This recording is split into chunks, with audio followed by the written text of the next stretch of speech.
XSFM입니다. I, D, W, K.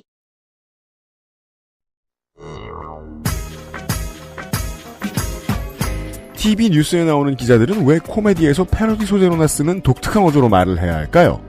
기자 개인의 감정이 전달되는 것을 최대한 억제하기 위해서입니다.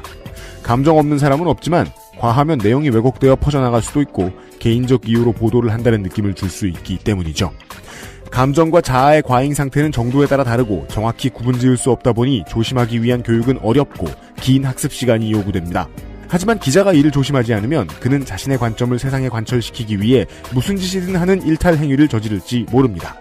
이런 학습을 받지 않고 뉴스와 평론을 전달하는 사람도 있냐고요? 여러분이 가장 잘 아실 겁니다. 팟캐스트를 듣고 계시니까요.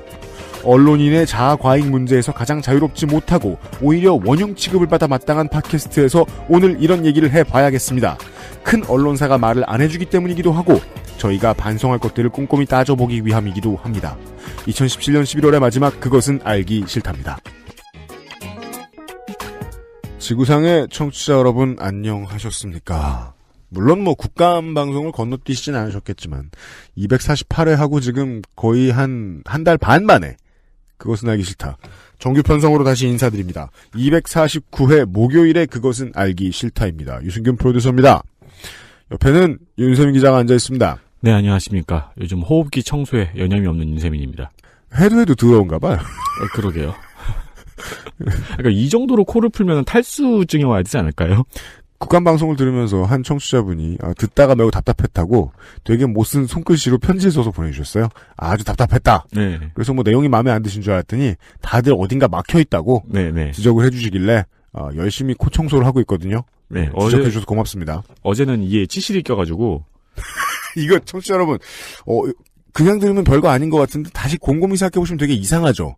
이에 뭐가 껴서 치실이 아니라 이에 치실이 꼈대요. 네, 뭘 빼려고 치실을 넣었는데 치실이 껴가지고 치과에 갔는데 이건 스케일링 안 하면 못 뺀다고. 요즘엔 스케일링도 해보고 호강했어요. 네, 스케일링하고 왔어요. 네, 거의 생애 처음인 것처럼 말하더라고요. 처음이었어요. 근데 정말 뭘 해도 건강하지 않으면 방송을 똑바로 할 수 없다라는 생각을 종종 하게 되기 때문에 이것저것 하다가 신경을 많이 씁니다. 근데 신경을 많이 써도 방송이 청취자들에게 불쾌감을 가져다 준다거나 혹은 너무 싫다거나 너무 지지하고 싶게 만든다. 이 둘이 모두 위험합니다. 지지하고 싶게 만들어서 그것으로 호객을 하고 할 수도 있겠고 어느 정도 그런 성격을 다들 이용해야 되겠지만 정도가 있는데 그 정도가 분명치 않다는 문제도 있습니다. 대중이 자신을 알아보고 우리의 컨텐츠를 인지하고 많이 소비해 주시기 시작을 하면 그때부터는 안 그러고 싶어도 공익에 부합되지 않는 어떤 컨텐츠를 만들거나 어떤 행위를 할 때 조심을 해야 됩니다. 그게 이 직업의 어려운 점인데 어떤 사람들은 그런 걸 굳이 해야 할 리가 없어 라면서 계속 달려요. 이게 재밌는데요. 우리가 이제 투팍 책 광고 나가면서 옛날 얘기입니다. 청취자 여러분. 26, 27에 죽은 예술가들에 대한 얘기를 하잖아요. 네. 그 사람들은 세상 두려울 거 없이 막 불사르다 가잖아요. 네. 그래서 너무 멋있잖아요. 그쵸. 그리고 이제 예술가 입장에서 생각을 하죠. 내가 27에 살아남았어. 28이 되고, 38이 되고, 48이 돼. 그땐 그렇게 살면 안 됩니다. 살아남았으니까 살아남은 사람들의 세상에서 지켜야 할 예의를 갖춰야죠. 안 그러면 사람들이 피해를 봐요. 가식에 대한 얘기가 아닙니다. 인류에 대한 예의의 문제에 대한 얘기를 오늘 할 겁니다. 물론 뉴스 라운드업과 김상조 독점거래위원장을 만나는 시간도 당연히 있습니다. 그것은 알기 싫다는 관절 건강에 도움을 줄 수도 있는 바이로메드 무릎핀에서 도와주고 있습니다. 뉴스 라운드업 History in the making. 김상조 독점거래위원장과 광고 담당 유면상 PD의 혼이 담긴 무릎핀 새 광고를 들으셨고요. 우리가 정말 이 이거 만드느라 한 몇 달 걸린 것 같아요. 예, 뉴스 라운드업부터 시작을 하겠습니다. 배우 이미지 씨가 혼자 살던 오피스텔에서 신장 쇼크로 사망했습니다. 네, 참 이렇게 말하는 게 비감합니다만은 다행히 사인을 알 수 있었습니다. 네, 부검을 통해서요. 정확하게 말씀드릴 수 있는 날짜는 사망한 날짜보다는 그 동생분이 고인을 발견한 날짜입니다. 그렇습니다. 25일에 동생이 고인을 발견했는데요. 부검 결과 발견 당시에는 이미 사망한 지 2주가 지난 것으로 추정하고 있습니다. 네. 제가 왜 아까 그런 말씀을 드렸냐면요. 2주 만에 발견하는 것도 꽤 빠른 편이었다는 말씀입니다. 그렇죠. 고 이미지 씨는 1979년 MBC 공채 탤런트로 데뷔했고요. 전원일기에는 노마 엄마 역으로 출연했습니다. 그 밖에는 서울의 달, 파랑새는 있다, 육남매, 태조 왕건, 거상 김만덕 등에 출연했습니다. 1인 가구라고 하면 아직까지는 우린 젊은 독신주의자 가구의 이미지가 좀 있죠. 뭔가 한강의 야경을 보면서 스카치 온 더 블락. 벽돌을 넣어 먹는 사람도 어디 가면 있겠죠. 근데 최근에는 50대 이상의 1인 가구가 많이 늘어났습니다. 이에 65세가 넘어서 고독사 하는 사례도 많아지고 있습니다. 제가 지적하고 싶은 고정관념은 그거였어요. 교통의 불편함이 어느 정도 있는 지역, 아주 외곽 지역, 그런 곳에서의 고독사를 많이 생각들을 하시는 것 같아요. 혹은 우리가 영등포의 쪽방촌으로 대변되는 용산도 있고요. 예. 그 가난에 의해서 몰려갈 수밖에 없는 고독사로. 근데 요거는 사실은 제가 한 4, 5년 전부터 주목하고 있던 문제인데 이미 4, 5년 전부터 지자체가 조사를 했을 때 고독사 1위가 서울시 강남구였어요. 그 원인은 잘 모르겠는데 아직도 이렇게 나오는 걸로 제가 알고 있어요. 네. 그렇다면 이거는 사회 현상으로도 봐야겠지만 이건 구청장한테 좀 물어볼 문제가 아닌가. 구청장이 최근 몇 년 동안 딴 일로 좀 바빴죠. 그런데 이 정도의 문제를 구의회에서 지적을 안 당했을 리가 없거든요. 돈 많은 지자체가 케어를 못하면 누가 한단 말인가. 그거 하고 그다음에 정말이지 원인은 알 수 없습니다만 부유한 지역에서 고독사가 많더라. 라는 이야기. 네. 원인은 모르겠습니다. 그런 사회 현상이 있기에 앞으로 기억해 두시면 좋을 것 같아서 알려드립니다. 다음은요. 2008년 버락 오바마의 공약 중 하나가 인터넷 망 중립성 원칙이었습니다. 망 중립성 원칙에 대한 중요한 뉴스가 이번 주에 나왔습니다. 네. 인터넷 회선을 그 공중파나 유선 전화선처럼 공공재적 성격을 가지고 있다고 해석하는 개념입니다. 네. 그렇기 때문에 속도를 차별해서 제공하거나 인터넷망 사용에 제한이 있으면 안 된다는 원칙이죠. 쉽게 말하면은 인터넷 회선 상품에 그 차별이 있으면 안 된다는 겁니다. 당연히 미국에서 망을 제공하는 업체들은 펄쩍 뛰었고요. 서비스를 제공하는 업체들은 찬성했습니다. 뭐 쉽게 말씀드리면 AT&T는 펄쩍 뛰었고 네. 구글은 찬성했죠. 맞습니다. 여기에 천문학적인 로비가 있었다는 언론 기사도 쉽게 찾아볼 수 있습니다. 망중립성 해제에 대한 얘기를 그렇게 이해하시는 분들이 계시더라고요. 무슨 인터넷 종량제 정액제 같은 거 아니냐. 관련된 기사들도 있더라고요. 관련성은 있는데 같다고는 절대 말 못하고요. 만약에 망중립성이 완전히 어그러지면 처음으로 주머니에서 돈이 나가는 주체는 고객이 아니라 보통은 회사입니다. 그렇습니다. 아까 뭐 윤세민이 지적해준 대로 구글이라든가. 최근에 만약에 망중립성을 건드려 놓으면 미국에서 전 세계에서 가장 돈을 많이 서비스 제공업체? 네, 서비스 제공업체에다가 내야 될 회사는 넷플릭스입니다. 그리고 이 망중립성 원칙에는 이 망을 제공하는 업체들의 경영 투명화도 포함이 돼 있거든요. 2015년 2월 26일 미국 연방통신위원회 FCC라고 부르죠. 망중립성 강화 규정을 통과시킵니다. 그리고 세계의 언론은 그 당시에 이 기준이 세계 표준이 될 수 있다고 보도했습니다. 네. 오바마의 이제 집권 후기에 굵직굵직한 작품들 중에 하나입니다. 그러나 트럼프 정부에서 이를 폐기하려 한다는 입장을 발표했습니다. 트럼프는요, 다 나쁜데 이게 제일 나빠요. 그러니까 뒤집지 말라고 제시한 방향성을 다 뒤집어요. 11월 21일 아지트 파이 위원장은 망 중립성 폐지를 준비한다고 밝히고 12월 14일에 표결을 할 예정입니다. 네, 이 FCC 위원장은 처음부터 그걸 마음을 먹고 트럼프가 꽂아넣은 사람이죠. 그렇습니다. 표결은 FCC 위원 5명에서 진행을 하는데요. 현재 이 FCC 위원회 구성은 공화당이 3명, 민주당이 2명입니다. 네. 예를 들어 박문진이 있는데 박문진의 구성 때문에 MBC 하나가 무너지는 것이 아니라 인터넷 산업 전체가 뒤바뀔 수도 있다는 의미입니다. 우리나라의 경우에는 2011년부터 꾸준히 망 중립성 원칙을 강화하고 있었고요. 네. 현재 정권의 입장도 여전히 그렇고요. 저희는 그냥 인터넷 속도만 생각을 하잖아요. 내는 돈에 대해서. 근데 더 심각해지면은 TV 채널처럼, 케이블 채널처럼 뭐 돈을 더 내야 네이버에 접속할 수 있도록. 그건 아주 먼 미래긴 해요. 네, 그런 식도 가능하다고 하더라고요. 아주 먼 미래긴 하고 다만 이제 여기에 대한 이해가 조금 더해져야 되는 부분은 망 중립성 원칙이라는 게 지켜지고 있다고 해서 이게 막 시장 경제가 아니고 막 다 똑같은 돈을 낸다거나 돈을 아예 안 낸다거나 이러는 게 전혀 아닙니다. 네. 한국도 망 중립성 원칙을 어느 정도 가지고 있고 실제로 그것을 강화하고자 하는 의지를 가졌던 후보가 지금 대통령이 되어 있는데 그렇다고 해도 한국은 돈 내는 게 있어요. 우리 국감 때 말씀드렸죠. 네이버 다음 사업자들한테 돈 다 내고 있다. 네. 이거 어떻게 하냐. 구글은 안 내고. 그래서 이제 그게 역차별이다라는 얘기를 했는데 실제로는 생각을 바꿔야 되는 게 망 중립성의 원칙을 강화하면 자기들도 돈을 덜 내거나 안 내야죠. 그쪽으로 나가야 된다는 뜻이거든요. 네. 지금 FCC 위원장의 주장은 무슨 뜻이냐면 망 중립성 원칙을 폐지하면 앞으로 사업자들이 선을 제공하는 사업자들이 경영도 좀 더 투명하게 할 것이고 그 다음에 B2B로 예를 들면 넷플릭스 같은 회사에 돈을 많이 받아올 거다. 그러고 회선에 더 많은 투자를 할 것이다. 근데 회선에 투자할지 알 바 아니고요. 이게 미국판 줄푸세다 이렇게 저는 그렇게 생각합니다. 사기업한테 덩어리를 일단 쫙 풀어놓고 가스민영화, 수도민영화처럼 느껴진다는 거죠.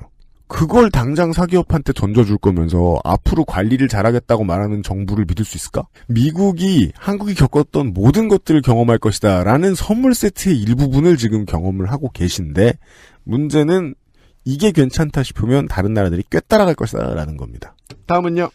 MB정부의 댓글 공작 사건으로 구속된 김관진 전 국방부 장관과 임관빈 전 국방정책실장이 구속적부심 심사를 통해서 석방됐습니다. 재판부는 일부 혐의에 대해서 다툼의 여지가 있고 피의자가 증거를 인멸하거나 사건 관계인에게 위해를 가할 염려가 있다고 믿을 만한 충분한 근거가 없다. 엄청 꼬였어요. 네. 믿을 만한 충분한 근거가 없다. 원래 그렇게 쓰는 겁니다. 네. 네. 그렇게 밝혔습니다.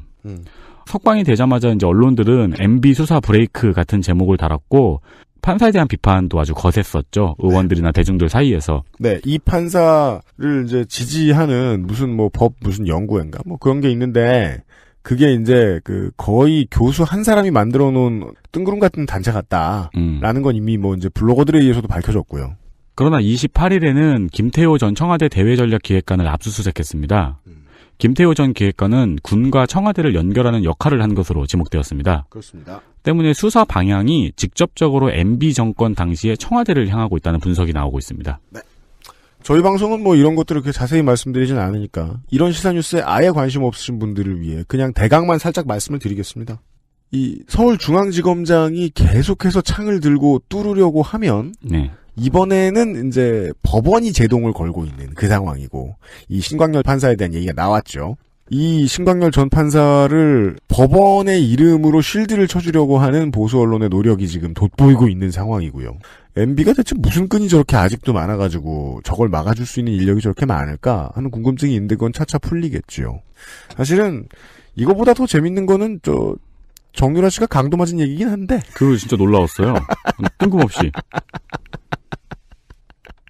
순 개뻥 진짜. 그냥 뒀으면 누가 죽었을 수도 있는 상황이긴 한데 간단한 걸 그냥 딱 봐도 아는데 저도 사실 뉴스만 봐서 이렇게 막 던지기가 좀 조심스럽긴 한데요. 어느 강도가 토요일 3시에 압구정에서 강도랍니까? 로데오 거리 죽었다 압구정 상권 죽었다 하더라도요. 1층에 음식점 있는 건물에 토요일 3시에 강도가 칼 들고 가는 일은 없습니다. 근데 정신 나간 사람들은 있죠. 그러면 헛소리잖아요. 자기가 빚을 져서 그랬다. 빚을 해결하려고 강도를 했으면은요. 도망 나올 동선을 잡고 들어가야 될 거 아니에요. 그렇죠.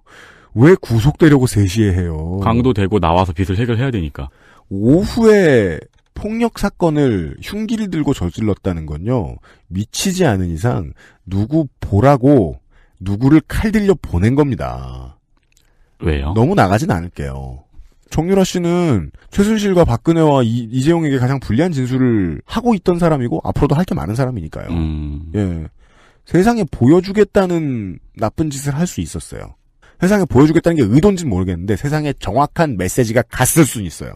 법 안쪽에서는 지금 해외에다 보여주려고 하는지 언론의 모양새를 보여주려고 하는지 피의자와 변호인단이 없는 군사정권 같은 시절의 재판 모습을 만들어서 보여주고 있고요. 네. 바깥에서도 뭔 작업을 하고 있는 건 아닌가. 전 저만 이렇게 의심하나? 모르겠습니다. 근데 뭐. 아무튼 그 사건은 너무 이상했습니다. 진짜 이상해요. 뜬금없고. 네, 낮에 나와서 돈 갚으려고 그랬다. 예, 그럴 리가 없다고 저는 생각했습니다. 예, 하나 더 있나요? 28일 과학기술정보통신부가 2018년 국가정보화 추진방향 설명회에서 2020년까지 액티브엑스를 완전히 제거하고 공인인증 절차를 폐지하는 목표를 세우고 이를 위해서 행정안전부와 협력하겠다는 계획을 발표했습니다. 근데 사실 이미 지금도 민간 사이트에서는 거의 한 80% 정도 제거된 상태입니다. 그렇습니다. 마이크로소프트에서도 쓰지 말라 그러고 결제 시스템이나 보안 인증 시스템이 좀 다양해지면서 현재는 시장이 액티브엑스를 몰아내고 있죠. 저도 한 가격이 1, 2천 원 차이밖에 안 나면은 비싸도 그냥 결제 편한 데서 결제해요. 아주 예전에 이제 그것은 알기 싫다에 설명을 드린 적이 있었습니다. 이 액티브엑스를 쭉 늘어놓기 위해서 만들어진 업체가 있고 그 업체에 꽂혀진 사장들이 있고 그 업체들의 고용된 사람들의 숫자가 있다. 액티브엑스가 적폐는 맞는데 이 적폐를 뜯어고치기 위해서 사람들이 직장을 잃어야 되는 상황이다. 그건 마치 앞으로 이제 속속들이 졸업하고 있는 원자력 관련 석박사들의 운명하고도 좀 비슷합니다. 그래서 시간이 좀 걸릴 것이다. 그리고 보수지는 한다더니 왜 빨리 안 하느냐라고 걸고 넘어지는 날이 곧 올 것이다. 근데 사람 밥줄 걸린 일이고 2020년 정도까지를 얘기했다. 그러면 2020년까지 액티브엑스가 다 없어지면 우리가 이제 해외의 사람들이 즐기고 어떤 나라들의 사람들이 즐기고 있는 것처럼 얼굴 아이디 인식하고 지문 인식해서 결제가 모두 끝날 수 있는 그런 날은 그렇게까지 빨리 오진 않을 것 같다. 한국은. 라는 생각이 듭니다. 네. 먼 미래를 두고 보면은 기억해 두시는 게 좋을 것 같은 뉴스들을 정리했습니다. 그것은 알기 싫다는 우리 집 새 집밥 아임웰 도시락에서 도와주고 있습니다.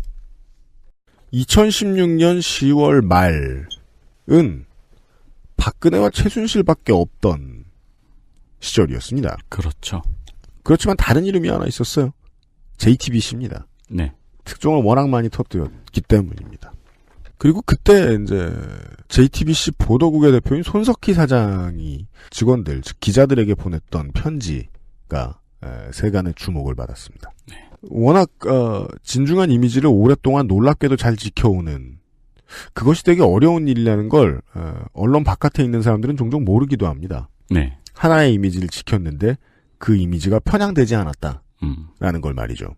본인 한 사람을 그렇게 건사하는 것도 매우 어려운 일인데 구성원들이 트러블 없이 어떻게 여기서 트러블이라고 말하는 건 구성원들 개개인에게서 캐릭터가 더 씌워진다거나 외부 활동이 소문이 난다거나 밖에서 뭐 무슨 팬클럽을 조성해서 만나고 다닌다거나 그죠. 소셜에서 사람들과 대화를 섞으면서 자기의 의견을 내보내서 구설수에 오를 만한 일을 만든다거나 그러지 않고 비교적 투명한 이미지를 지켜가면서 계속해서 특종을 내놓을 수 있었던 그 업체 JTBC의 역량을 보여주는 편지 하나가 소개가 됐었죠. 내용은 이랬습니다. 어제 이후 JTBC는 또다시 가장 주목받는 방송사가 돼 있습니다. 채널에 대한 관심은 곧바로 구성원에 대한 관심으로 이어집니다.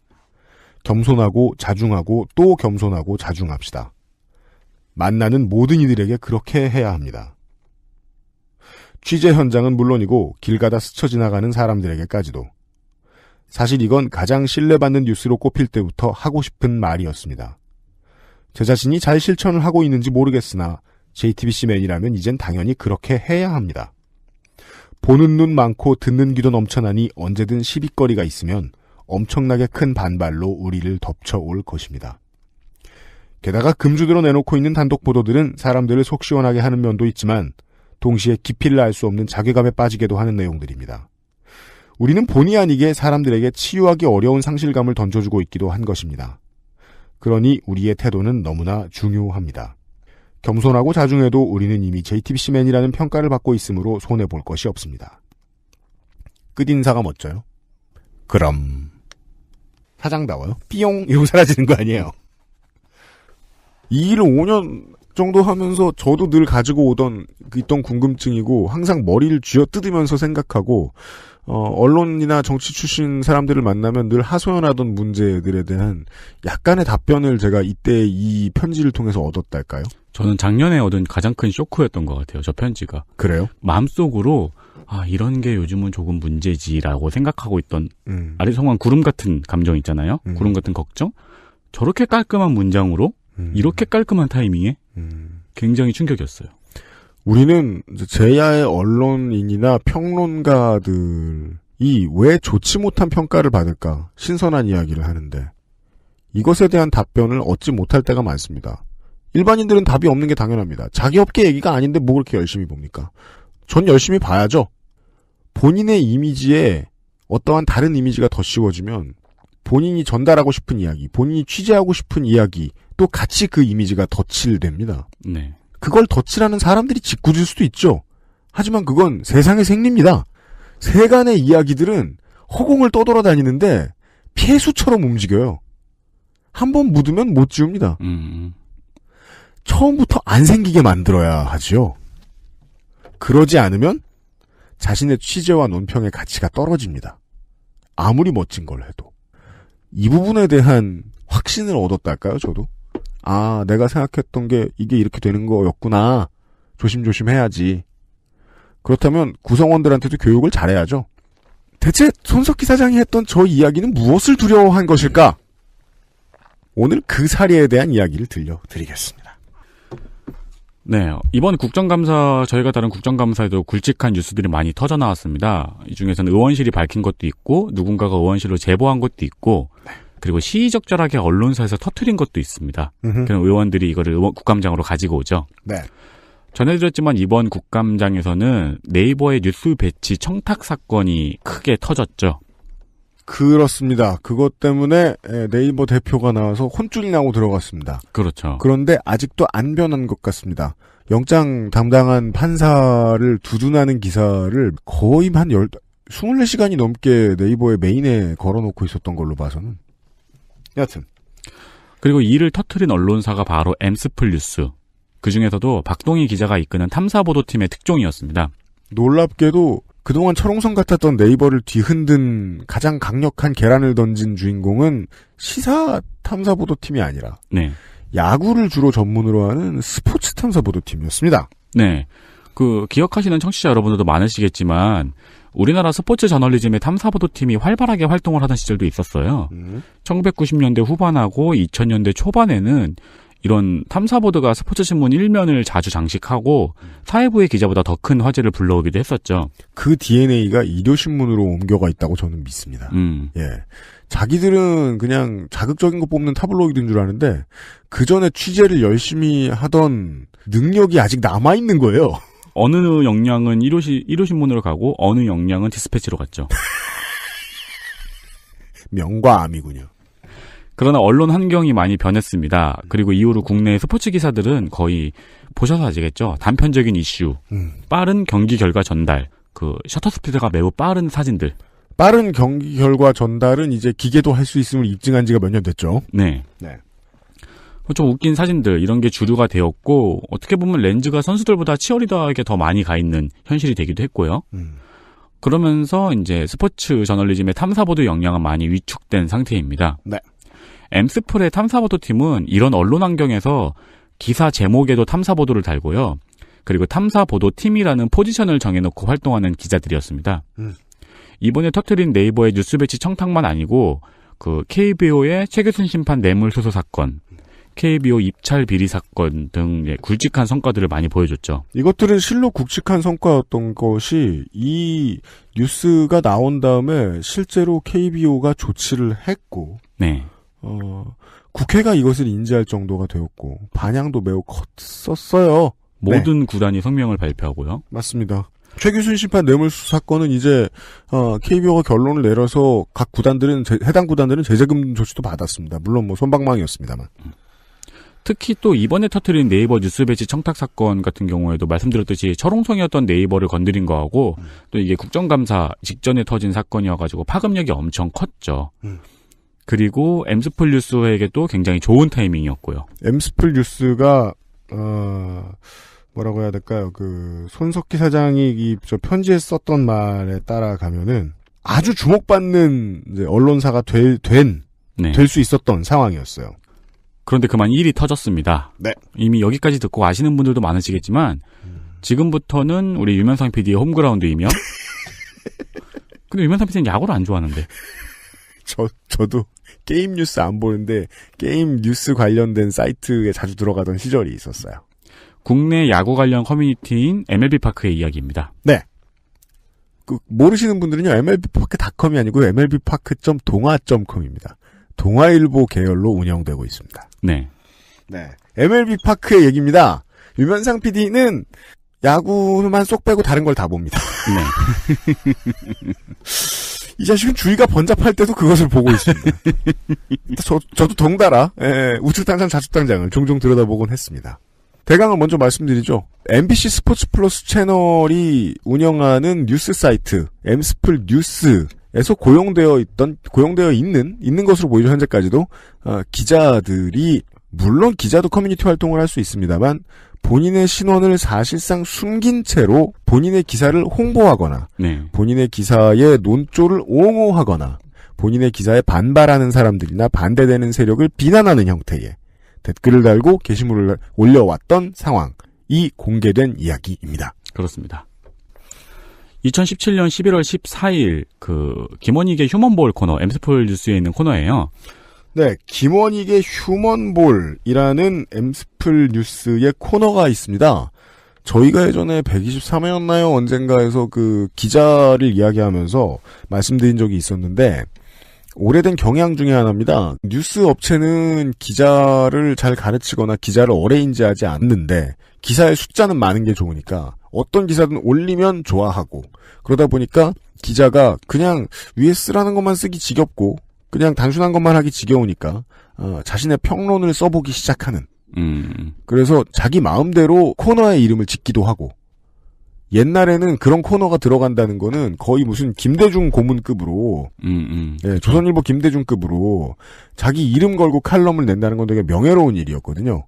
그런데 그것을 할 수 있게 되는 엔트리가 매우 낮아졌다는 거죠. 수준이. 이 탐사보도팀은 거의 모든 기자들이 자기 코너를 갖고 있는 것 같더라고요. 만들어도 뭐라고 안 하고 만드는 게 사실상 절차가 없다는 거죠. 아무튼 김원익의 휴먼볼이라는 코너를 운영하고 있던 거기에서 자신만의 시각을 담은 칼럼을 쓰고 있던 기자입니다. 네, 이 김원익의 휴먼볼이라는 코너는 주로 이제 심도 있는 인터뷰나 혹은 선수 개인의 역량과 전망에 집중하는 기사들이 많더라고요. 삼성, LG, 롯데의 기사를 주로 쓰는데 선수 한 명, 팀 하나를 주제로 깊게 분석하는 기사들이 많습니다. 네. 근데 기사에 주관적인 의견이 조금 많이 들어가고 관계자의 말을 전하는 일이 많아요. 누군지 알 수 없는. 물론 관계자는 가려야 되니까요. 근데 이 김원익 기자가 쓴 기사 중에서 LG 송고은 단장이 2군 감독이 된 뒷이야기를 추정하는 기사가 올라옵니다. LG가 송고은 감독의 조카를 신인 지명한 것에 대한 논란이 그 원인이라고 주장하고 있는 기사인데요. 네. 이 기사가 올라오고 MLB파크의 한국 야구 게시판에도 당연히 이 기사가 올라갔습니다. 그리고 댓글이 달리죠. 네. 근데 평소 LG팬은 엠스플 뉴스가 LG의 비판적인 기사를 많이 써서 조금 서운한 감정이 평소에 있었나 보더라고요. 특히나 LG는 최고 인기 구단들 중 하나니까 팬이 많고. 팬들 중에서 LG 트윈스는요. 네. 프런트에 대한 비판을 굉장히 많이 하시는 팬들이 있잖아요. 그렇죠. 프런트는 또 보통 샌드백이고. 네. 근데 이제 이 김원익 기자의 기사들을 쭉 보면 약간 좀 프런트에 대한 비판이 주로 많이 좀 세게 나가더라고요. 그래서 이 게시물의 댓글 중에는 기사 내용에 비판적인 댓글이 달립니다. 그러자 여기에 카라투스드라는 닉네임의 MLB파크 유저가 네. 이런 댓글이죠 이게. 네. 이런 댓글을 씁니다. 저도 이런 광신적인 반응이 이해가 안 가는 게 엠스플 뉴스가 보도한 사실과 다른 내용을 LG 팬들이 계속 주장하며 엠스플 뉴스를 물고 뜯는 거죠. LG 프런트 비리 기사가 나오니 괜히 재발저릿한 반응? 이라는 댓글을 씁니다. 이런 댓글이 달립니다. 기자가 아닌 일반 유저가 쓴 거라고 보기에도 좀 심술이 나 있는 것 같고요. 그리고 논조가 좀 특이하죠? 보통은 구단의 팬들은 일단 프런트를 1번으로 놓고 비난을 하고 네.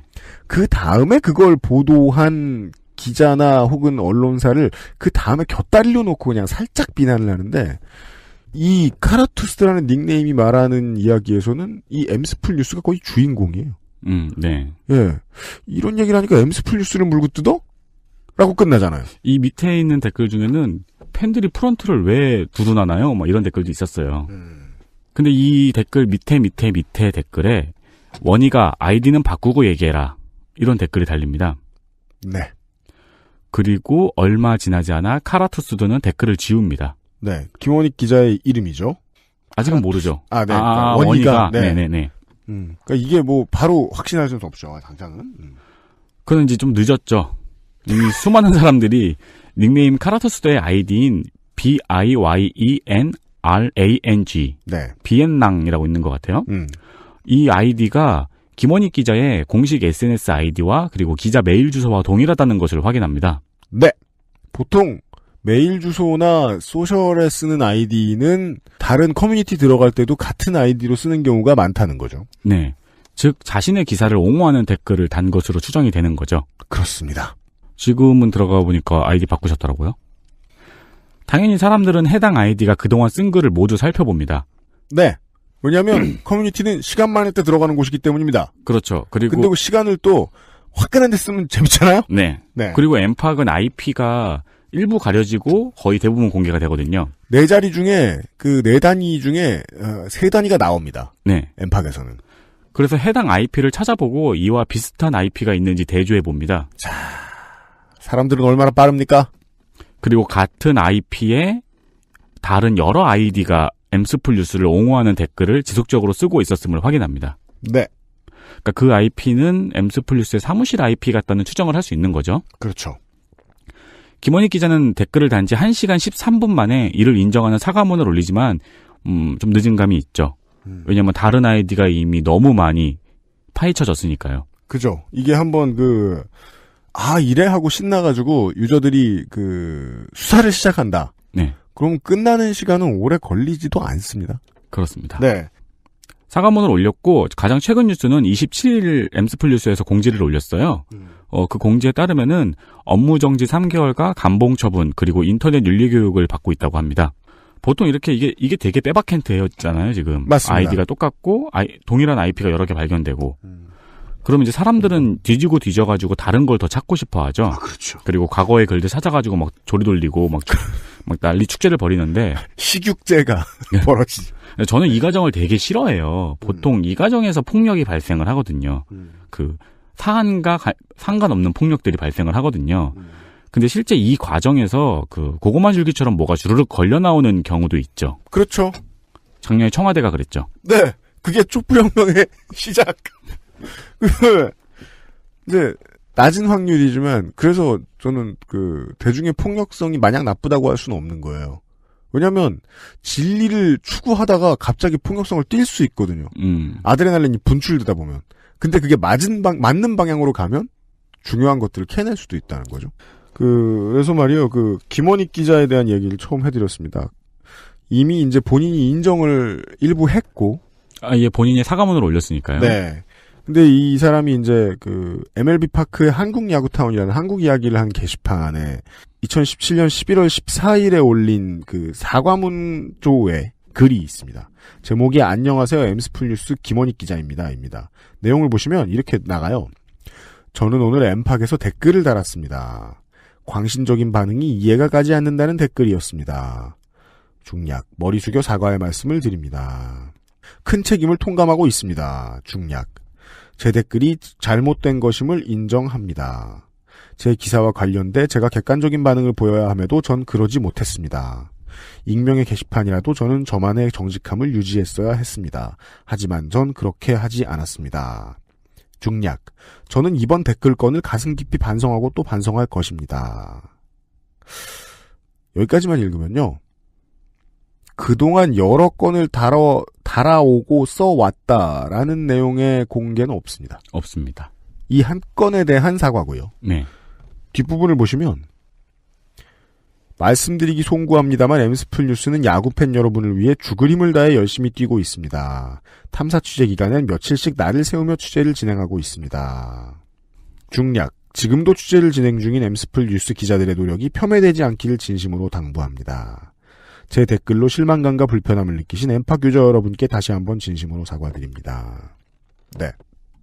아까 말씀드렸습니다만 좋은 기사를 많이 만들어낸 팀이고 열심히 노력하셨다는 것도 사실인데 본질 호도죠. 이런 이제 사과문이 올라왔더군요. 김원익 기자에 대한 경우를 제일 먼저 말씀드린 것은 이제 엠스플 뉴스 하면 가장 먼저 떠오르는 기자는 아니지만 유일하게 이 사건에서 본인이 댓글을 직접 쓴 것이 맞다 한 건이지만 네. 한 건만 인정한 것 같다고 하더라도 그걸 인정한 유일한 기자였기 때문에 지금 먼저 말씀을 드린 겁니다. 광고 듣고요. 몇 개의 사례가 더 있습니다. 다음 사례를 보시죠. 네. 그것은 알기 싫다는 매일 더 커지고 편해지는 서울 정보소통광장에서 도와주고 있습니다. 네, 근데 이제 몇 개가 더 걸려 나옵니다. 네, 윤세민 에디터가 이제 원고를 정리할 때 본인의 생각을 정리하기 위해서 제목을 쓰거든요. 그 위에 보면 조직적으로 활동한 정황이라고 써 있네요. 네, 조직적으로 활동한 정황이 발견되었기 때문이죠. 네. 이러면은 기자도 커뮤니티 할 수 있지 않느냐라는 말이 무색해지는 거죠. 네. 이렇게 줄줄이 걸린 이유는 동일한 IP에서 글이 작성됐기 때문입니다. 이렇게 걸린 이유는 어설퍼서. 그렇죠. 그러니까 그게 또 유일한 원인은 아닌 게 네. 동일한 IP에서 글을 작성한 아이디가 모두 엠스플루스를 옹호하고 있기 때문이죠. 그렇습니다. 반복적으로. 네. 인정이 되지 않았는데 증거가 부족한 상황은 아닌 것 같습니다. 네. 그러니까 100% 동일하다고 말씀드릴 수는 없어요. 왜냐하면 일부는 가려지니까요. 세 자리는 가려지니까요. 따라서 저 12자리 중에 3자리가 가려진 3자리만 다른 IP로 거의 비슷한 논조의 이야기를 서로 다른 아이디들이 계속하고 있었다. 그렇습니다. 네. 그런 우연이 아닌 이상은요. 누구 얘기부터 하면 좋을까요? 먼저 엠스플의 대표 기자인 박동희 기자입니다. 아까 김원익 기자의 경우도 그렇습니다만은 수차례 전화를 걸고 연락을 시도를 해봤는데 홈페이지에 나와 있는 그 전화번호가 맞는 게 아닌 건지 아니면 오늘 단체로 교육을 갔는지 어떻게 됐는지 연락이 닿지는 못했습니다. 이 박동희 기자는 개인 기명 기사보다는 탐사보도팀이라는 이름으로 기사가 나가더라고요. 저한테는 그냥 아저씨인데 야구 팬들한테는 익숙한 이름이죠. 매우 유명한 이름이죠. 스스로 엠스플루스의 대표 기자라고 칭하기도 하고요. 본인이 칭하는 경우를 제외하고는 다른 데서 칭해주는 것을 못 봤기 때문에 아직 회사 내에서도 그렇게 불리는지 그런 직함이 있는지는 확인되지 않았습니다. 원래는 제야에서 야구 관련 칼럼을 쓰다가 프리랜스 칼럼니스트로 활동하고 네이버 스포츠의 칼럼을 연재하기도 하는 등의 활동을 했죠. 네, 2번의 큰 성공의 기로가 있었죠. 네이버와 MBC 스포츠 플러스에서 픽업이 됩니다. 그리고 이제 지금까지 보도한 기사들 중에는 프로야구 이외에도 리틀리그나 고교야구, 아마야구의 문제점을 지적하면서 반향을 부르기도 했고요. 그렇습니다. 롯데 CCTV 사찰 사건이나 최계순 사건 등에서도 자주 이름을 올렸습니다. 맞습니다. 현재는 이 문제가 된 탐사보도팀을 이끌고 있는 사람입니다. 훌륭한 취재들이 꽤 있는 인물임에도 불구하고 유저들 사이에서는 반발이 좀 많았죠. 예, 이 박동희 기자라는 분에 대해서는. 아까 말씀드린 IP로 글을 적은 아이디 중에서 네. 추격 LG라는 이거 닉네임 다 공개도 되겠죠? 네. 나와 있는 거니까요. 추격 LG라는 닉네임이 있었어요. 네. 아이디는 영어로 하면 못나니네요. 네, 못나니. 근데 한 유저가 이 아이디에 네이버 블로그를 한번 들어가 본 거예요. 블로그.naver.com/못나니. 근데 블로그가 있었죠. 그리고 블로그를 뒤져보니까 2010년 게시물에 박동희라는 인물이 블로그 주인과 서로 연인인 듯한 대화를 하는 것을 찾아냈습니다. 최소 파트너. 그렇죠. 그러니까 박동희 기자와 친한 누군가라고 짐작이 가능하죠. 네. 그리고 그 친한 누군가가 아까 말씀드린 문제의 IP에서 글을 썼고, 그리고 그 IP가 글을 쓴 거를 쭉 보니까 엠스플루스를 두둔하고 있고, 네. 그리고 특이하게도 박동희 기자를 두둔하고 있는 글들이 많았어요.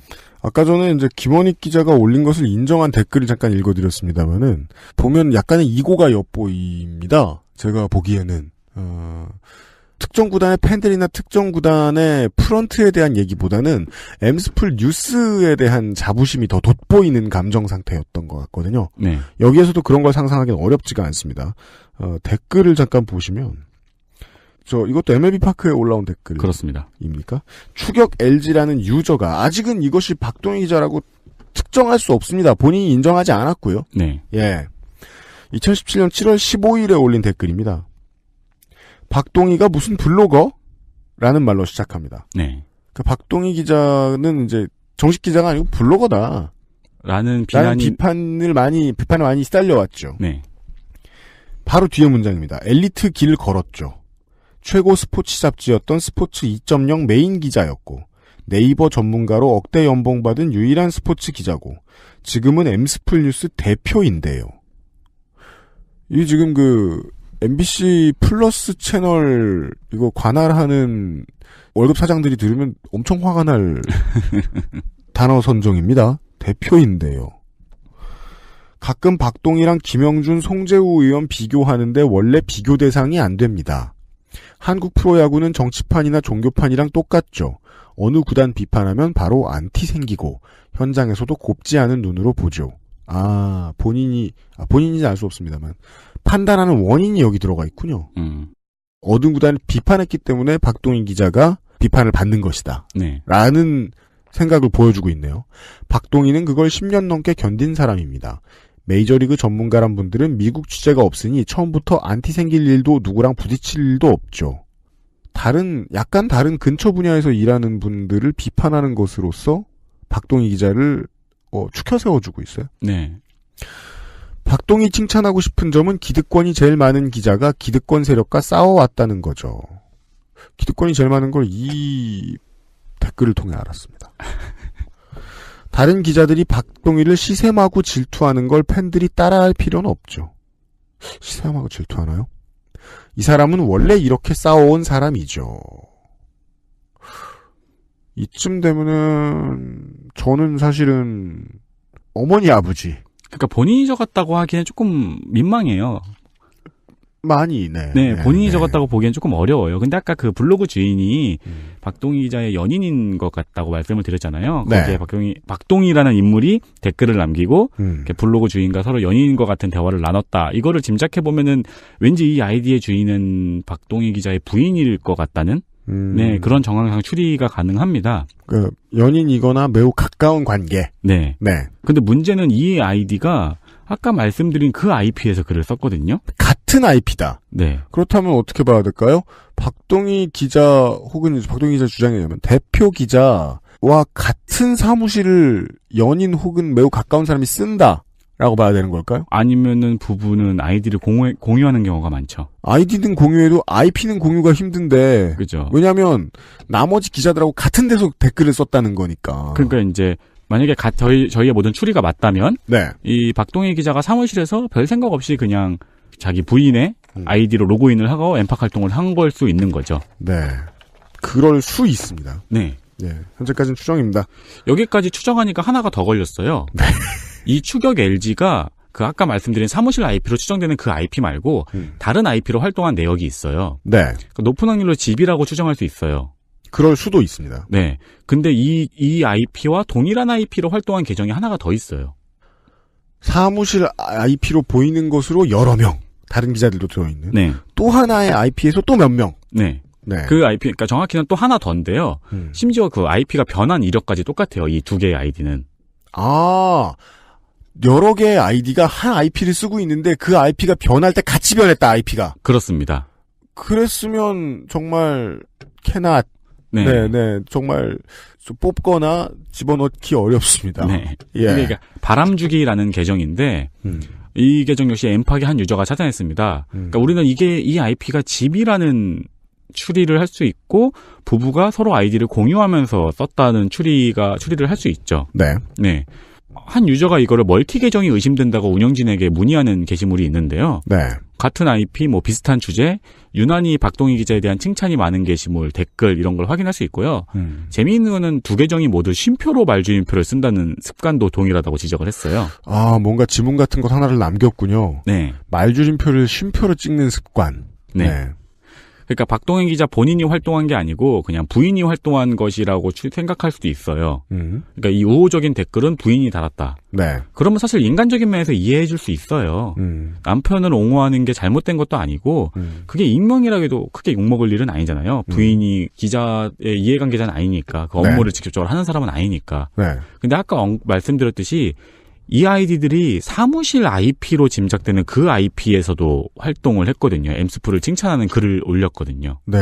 매우 박동희 기자와 개인적으로 친분이 깊은 사람으로 보이는 사람의 아이디가 MBC 스포츠 플러스 뉴스 사무실로 보이는 IP에서 댓글을 썼다는 건 좀 이해하기가 힘듭니다. 그렇죠. 집에서 썼다면은 부인이 그런 걸로 생각하고 이해해 줄 수 있는데 사무실에서 그랬다면은 부인이 사무실로 왔거나 네. 혹은 박동희 기자도 이 활동을 했다는 혐의가 생기는 거죠. 그렇습니다. 그래서 지금 밑에 이제 글이 하나 더 있어요. 제목이 이것도 MLB파크에 올라온 글입니다. 2017년 10월 16일. 현재는 지워졌을까요? 네. 모르겠습니다. 지워져서 지워졌습니까? 네, 이거는 그래서 좀 이미지입니다. 네. 아까 봤던 김원익 기자가 올렸던 IP랑 동일하네요. 네. 예. 제목이 한결에 선비짓하다가 엠스플한테 한 방 먹었네요. 입니다. 추격 LG라는 네티즌이 썼습니다. 네. 어제 한겨레가 아래 기사 썼는데요. 이거 나오고 한겨레가 역시 진보를 가장한 수구 언론이란 생각이 들었는데 엠스플 뉴스가 오늘 바로 저격하네요. 이게 만약에 본인이라면 내가 어제 어떻게 생각하고 글을 썼다라는 걸 게시판에 쉽게 말해 자랑을 해놓은 거니까 아주 솔직한 업무 보고 매우 위험한데요. 네. 예, 이런 감정 때문에 그렇군요. 기사를 썼다는 것을 공개한 것이라면 물론 본인의 이름을 가지고 내놓고 공개했어도 위험하지만 그렇지 않다고 하더라도 저런 의도로 기사를 쓰는 것이라면 위험한 기자라는 거죠. 그것이 들키면 더욱더. 보시죠. 아직 들킨 단계는 아니니까요. 네. 네. 엠스플 뉴스가 한겨레를 평하길 이런 글이 진보 매체인 한겨레 신문에 실렸다는 게 믿기 어렵다. 아니 어쩌면 한겨레 신문이 그간 대중을 내려다보는 엘리트주의로 비판받았던 점을 고려하면 한겨레 신문 입장에선 자연스러운 글일지도 모른다. 자, 이게 엠스플 뉴스에 실제로 실렸던 글인가 봐요. 너무 감정이 담겨 있어서 저는 이것을 기사문이나 평론이라고 표현하고 싶지 않아요. 개인적인 입장을 담은 감정이 너무 많이 실려 있어서 안 좋은 문장이라고 보이거든요. 네. 조롱했잖아요, 그냥. 그죠. 스포츠계에서 한겨레 신문이 얼마나 진보적 취재와 보도를 했는지는 묻고 싶지도 않다. 다시 게시자의 말인 것으로 보이는 말입니다. 엠스플 뉴스가 정말 시원하게 한겨레의 수구성을 깠네요. 요즘 엠스플 뉴스 보면 진짜 스포츠계 적폐청산을 위해 혼자 뛰는 언론사 같음. 그리고 밑에 댓글이요. 글을 쓴 사람과 같은 IP로 하나 00000이라는 유저. 네. 핵사이다 기사 추천 하나 받고 왔습니다. 밑에 같은 IP의 유저 보문산 메갈이라는 아따 이라는 그 대화명의 닉네임의 유저. 한겨레 향한 팩트 폭격. 밑에 또 같은 IP의 다른 유저 제일죽방이라는 대화명의 유저. 네, 대화명. 이것도 철저히 파헤쳐야죠. 어디 감히 펜을 깝니까? 누구누구 저 사람 좀 이상하네요. 물론 뭐 아까 그 김원익 기자가 달았다는 그 댓글을 보면 펜을 신나게 까긴 했는데 예, 그런 글이 있었네요. 네, 그러니까 이 글 게시글과 이 게시글을 칭찬하는 댓글 3개가 모두 같은 IP입니다. 네. 그리고 게시글이 2시 41분에 올라왔거든요. 네. 근데 밑에 아까 말씀드린 댓글 3개 있죠. 2시 59분, 3시, 3시에 올라왔어요. 그렇습니다. 이것도 좀 만약에 진짜로 저지른 게 이제 MBC 플러스 엠스플의 탐사보도 팀이라면 상당히 어설펐죠. 네. 네. 걸리기 좋은 방식이었죠. 박동희 기자는 이 사건이 일어난 다음날 오후 1시에 사과문을 올렸습니다. 네. 그리고 아까의 김원익 기자 계정도 그렇고 그건 인정을 한 계정이니까요. 네. 이 추격 LG라는 계정과 바람주기라는 계정 모두 그 이후에 탈퇴되었습니다. 탈퇴를 바로 처리했다. 네, 바로 탈퇴했습니다. 그러니까 이것이 네티즌들이 말하는 인정이죠. 그런가요? 11월 15일에 올라온 엠스플 뉴스 홈페이지에 KBO 쪽 섹션에 올라온 사과의 말씀드립니다라는 공지문입니다. 운영자 아이디로 등록이 돼 있고 올린 사람은 박동희 기자일 것으로 추정이 됩니다. 내용이 엠스플 뉴스 박동희입니다로 시작되기 때문입니다. 엠스플 뉴스 구성원을 대표해 독자 여러분께 깊이 사과드립니다. 엠스플 뉴스 구성원들은 공적인 영역과 사적인 영역을 구분하지 못하였습니다. 직업윤리에 상응하지 못하는 부적절한 행위를 하였습니다. 변명이 통하지 않는 일입니다. 엠스플 뉴스는 구성원들 일부의 일탈행위로 이 문제를 묵과하지 않겠습니다. 자, 보시죠. 일단은 잘못했다는 구성원들의 박동희 기자 본인이 있는지 없는지 이 문단만 보고는 알 수 없고요. 네. 박동희 기자가 개인적으로 쓴 글이라고는 보기 어렵게 엠스플 뉴스가 이 문제를 묵과하지 않겠다라는 엠스플 뉴스 회사 수준의 의지가 천명되어 있습니다. 네. 그래서 박동희 기자 본인이 상벌위원회인지 아니면 공적인 영역과 사적인 영역을 구분하지 못한 잘못한 구성원인지를 알기가 어렵습니다. 타가몬 전체에는 도의적인 연대 책임을 지겠다라는 뉘앙스가 깔려있죠. 따라서 박동희 기자 본인이 댓글을 쓰는데 참여했는지는 알 수 없습니다. 네. 근데 이제 계정을 탈퇴했다는 것을 사람들은 주목하겠죠? 아, 네. 물론 네. 27... 엠파가 유저분들은 당연히 그러셨습니다. 네. 아까 27일 날 나온 그 공지에 김원익 기자에 대한 징벌이 결정이 되었다고 말씀을 드렸잖아요. 네. 그 공지에 같이 써 있는 건데, 이 박동희 기자는 기자 관리 책임을 지고 김원익 기자와 동일한 징계를 받고 현재 보직에서 물러났다고 합니다. 그 뒤에요. 오늘 시간에 마지막 얘기가 될 텐데. 그 후로 12일 뒤인 2017년 11월 22일에 박동희 기자입니다라고 인사하지 않았고 엠스플 뉴스에서 알려드립니다라고 공식적으로 단체 전체를 대표한 혹시 운영자 아이디로 등록된 공지문이 하나 더 올라옵니다. 내용은 이랬습니다. 엠스플 뉴스에서 알려드립니다. 엠스플 뉴스 구성원이 한 야구 커뮤니티 사이트에서 부적절한 행위를 한 것으로 확인됐습니다. 많은 분께 심려를 끼쳐드린 점 사과드립니다. 해당 구성원에겐 업무 정지 및 3개월 감봉 징계가 내려졌습니다. 자, 복수가 아니고 단수입니다. 물론 단수를 복수로 쓰기도 하지요, 한국말은. 네. 그렇다고 하더라도 일단 김원익 기자 한 사람만 확실하고 나머지는 모르겠다는 걸 알 수 있고요. 해당 구성원은 현재 업무에서 배제돼 사회에서 인터넷 윤리 교육을 받고 있습니다. 김원익의 휴먼볼이 더 이상 업데이트되지 않는 이유를 알게 됐습니다. 네. 해당 팀을 이끄는 책임자는 기자관리 책임을 지고 동일 징계를 받은 상태로 현재 보직에서 물러난 상황입니다. 해당 팀을 이끄는 책임자라는 사람이 박동희 기자라고 추측을 해봐야 되겠군요. 네. 그런 내용의 MBC 스포츠 플러스 뉴스 차원의 사과문이 하나 더 올라왔습니다. 예. 일단 여기까지 하고 광고를 좀 듣죠. 그것은 알기 싫다는 더 편해진 마지막 선택 평산네이처 하루니아 C 시리즈에서 도와주고 있습니다. 여기까지만 일단은 오늘 들려드렸고요. 사실은 두 사람의 사례라고 말씀을 드릴 수가 없습니다.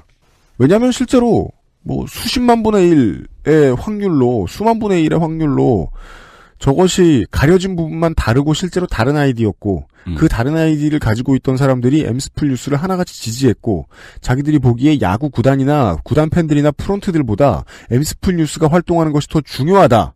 박동희 기자의 가치가 훨씬 더 높다라고 판단한 팬들이 있을 수 있었기 때문입니다. 우연으로 그 모든 게 다 맞았고. 그럴 수 있었기 때문에요. 네. 예, 다 열어놓고 생각은 해야 되니까. 다만 그것이 아니라면 오늘 나왔던 단어 중에 한 단어밖에 안 떠오릅니다. 너무 민망합니다. 예. 저는 사실 지금 뭐 확실치도 않은 상황에서 원인까지 막 생각하고 이야기를 할 자신은 없고 저에게 그럴 해안이 있다고 생각하지도 않습니다만 이거 하나의 경향성만큼은 그것은 알기 싫다 해서 꾸준히 말씀을 드렸던 것 같습니다. 점점 이런 기자들이 늘어나고 있습니다. 그렇죠. 그 부분은 제가 내일 이 시간에 뭐 살짝 언급을 드릴 텐데요. IP가 같아서 걸리고 아이디가 같아서 걸리는 거는 사실 요즘 세상에는 잘 안 일어나죠. 왜요? 그 정도는 아무도 안 할 실수니까요. 이거 뭐, 박근혜 정부 얘기할 때하고 비슷하잖아요. 너무 고전적이라 상상도 못했다. 네. 제가 그 말씀을 드리는 이유는 뭐냐면은, 네. 이 아무도 안 할 실수를 안 하면은, 안 걸리고 이렇게 하는 기자가 지금도 있을 거라는 추정을 해서입니다. 꽤 있습니다. 그러니까요. 네. 근데 처음에 들어갈 때 팟캐스트 얘기 말씀드렸습니다만, 팟캐스트하고 혹은 뭐 이제 팀블로그 같은데 이제 그 자기 논평 올리고, 이러는 똑똑한 분들 많이 계신데 저도 종종 만나고 다니고 모셔야 되니까 방송에 소셜을 통해서 자가발전 하잖아요. 네. 아주 나쁘게 말하면 자가발전. 예, 그러니까 자기 홍보, 그렇죠. 자기 홍보하고 자기가 생각하는 것에 대해서 개진하고 할 수 있는데 이것이 이제 자기 글 정식으로 올리는 자기 글, 자기 업무의 진수, 자기가 만들어낸 정수 같은 것을 벗어나서 여론 형성을 하는 저작거리에 자기도 나가서 뛰는 이 방식. 그 방식이 이 옳느냐 과연. 네. 청취자 여러분들은 JTBC 기자가 페이스북에서 트위터에서 이거 이렇게 생각했는데 우리 좀 지지해 주세요 라고 말했을 때 그게 아무 문제가 없다고 상상하시겠느냐? 더 악질적인 사례는 제가 과거에 한 기자를 팠을 때 발견한 건데 어떤 제보자의 사연 같은 거, 어떤 자기가 발견한 사건 같은 것을 들고 보도를 하기 전에 먼저 오유의 글을 올려요. 네. 그런 다음에 사람들의 반응을 물어봐요. 거기에서 사람들이 댓글에 어떤 반응을 내고 화를 내고 일이 커지는 경우가 왕왕 있죠. 커뮤니티에서. 그럼 그걸 기사화해요.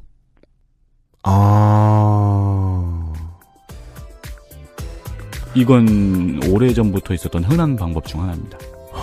어디 가서 억지로 창조해내는군요. 그렇죠. 이야기를. 네. 그렇게 취재를 하는 기자도 있다. 그렇죠. 실제로 오유에서 그런 방법이 왕왕 있다가 한 번은 이제 기자가 그런 행동을 시도를 했는데 이제 댓글에 또 이런 식으로 기사 만들려고 그러냐? 그리고 사실 그게 기사거리가 아니었거든요. 이걸 뭐라고 이걸 여기다 이르느냐? 당신 기자네? 이런 식으로 들통이 난 건들이 있었죠. 시간이 유한해서 저희들 노동시간 내에 해결해야 되니까 많이 못 찾아서 그렇지 상당히 많을 겁니다. 네.